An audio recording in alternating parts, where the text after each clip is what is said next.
Hi there, it's Laurence here from Farthings the Dry Cleaners in Cambridge. Today I just wanted to show you what is delamination. You can see it on this overcoat.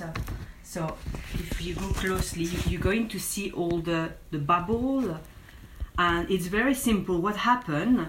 It's the two fabric. They're usually two or even more fabric when you see you've got the lining and then you've got the top fabric.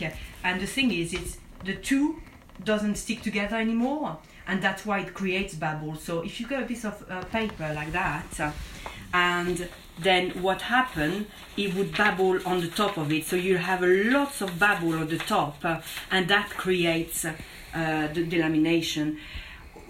Cleaning it with a dry cleaning, it would not remove it, because when it's like that, unfortunately, there's nothing else that can be done. Sometimes with the pressing, with the ironing, it looks a little bit better, but we can never guarantee. So that is delamination, and you can really see that overcoat's got a lot on each side, and you know it's difficult to explain as well where it's coming from. So it can be wear and tear, and you know, all the fabric as well. So yes, now you know what is delamination. Thank you very much, and have a lovely day. Thank you.